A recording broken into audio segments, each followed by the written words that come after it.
Ritis. My name is Dr. Helmy Sajali from the Tawau District Health Office. Today, I'll be presenting our development of the SCRAT model, the Sabah Cholera Risk Assessment Tool. This tool offers a smarter data-driven approach to cholera prevention and preparedness in Sabah. First of all, we would like to extend our sincere gratitude to the Sabah State Health Department for their continuous leadership and support for the development of SCRAT. We also acknowledge the WHO and Global Task Force on Cholera Control, or GTFCC, for providing us the foundational framework adapted in this study. Cholera continues to pose a public health threat globally, especially in areas with inadequate water, sanitation, and hygiene infrastructure. In Malaysia, Sabah accounts for over 90% of national cholera cases between 2015 and 2020. Some key factors include poor sanitation, urban overcrowding, mobile population, and uneven surveillance capacity. Sabah previously used a three-tier model based solely on 5-year incidence rates for cholera risk assessment, based on the Sabah State Cholera Control Action Plan 2014 to 2020. While operationally simple, this model lacks sensitivity to structured vulnerabilities and emerging threats. It guided health education and logistic planning, but offered very limited predictive value. Some limitations of the previous model includes the over-reliance on incidents alone failed to account for high-risk but underreported areas. The model neglected wash factors and did not reflect testing performance or persistence. As the result, public health interventions are mostly reactive in nature, with delayed detection due to missed silent hotspots. Our goal was to develop a comprehensive yet locally relevant risk assessment tool in context of Sabah. SCRAT built on GTFCC PAMI's tool, but adapts it to Sabah, surveillance environment and resource constraint. Our ultimate aim is to proactively stratify cholera risk for more targeted and timely intervention. SCRAT was designed based on the framework of the GTFCC PAMI 2023 tools, but introduces key modifications such as we remove non-applicable variables such as oral cholera vaccine coverage. Confirmed cases data was used instead of suspected cases, and we introduced a scoring system that we developed using a locally available data and implemented fully in a Microsoft Excel template. The priority index in SCRAT is composed of 4 core epidemiological indicators: incidence, mortality, test positivity, and persistence of cases. It is very similar to the GTFCC original tools. To complement this, we reorganize and refine elements from the original GTFCC tool into a structured and scored vulnerability index, comprising 9 indicators across 3 domains, which are geographical risk, environmental and population factors, and wash-related conditions. Together, these indices enable a more sensitive, objective, and forward-looking approach to the district-level cholera risk stratification. The previous model relied solely on 5-year incidence rates. It lacks sensitivity to testing coverage, mortality, or structural vulnerabilities, leading to missed hotspots.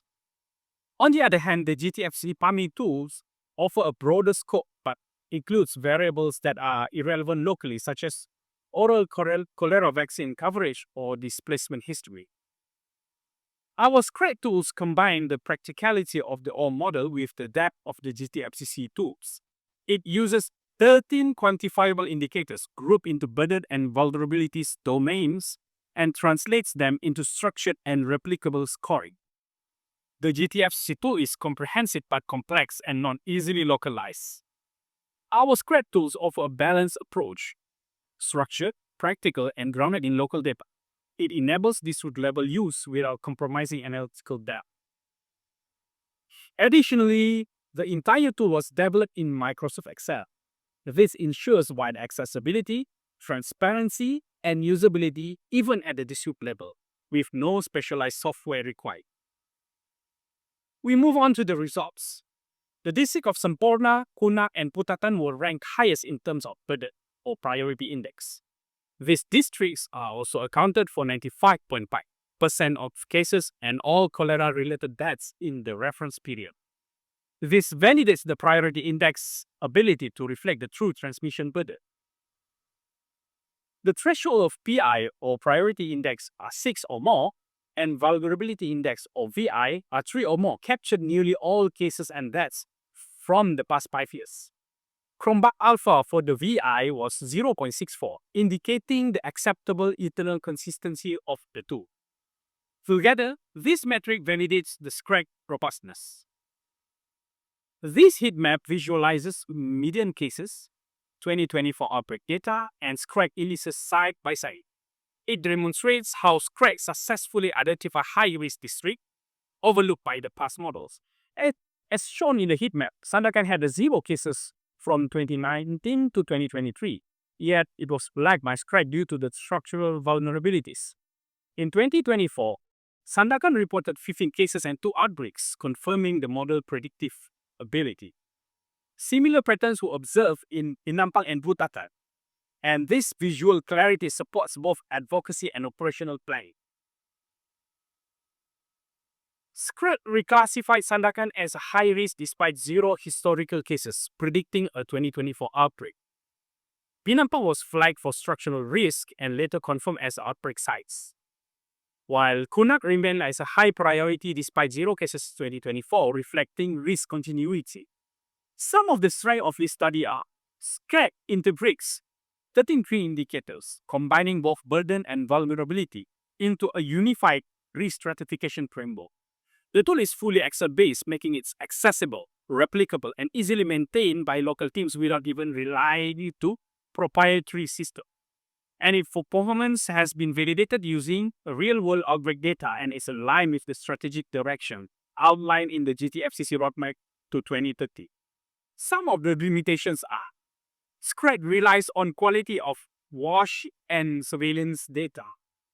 The vulnerability scoring may need local validation, and the tools lack spatial or predictive modeling features. We move on to the public health impact of the study.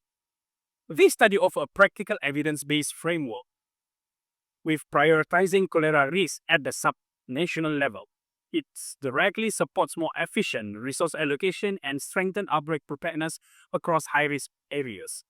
By combining structural vulnerability with disease burden, SCRAT enables health authorities to identify and intervene in silent hotspots before outbreak emerge, shifting the public health action from reactive to more proactive.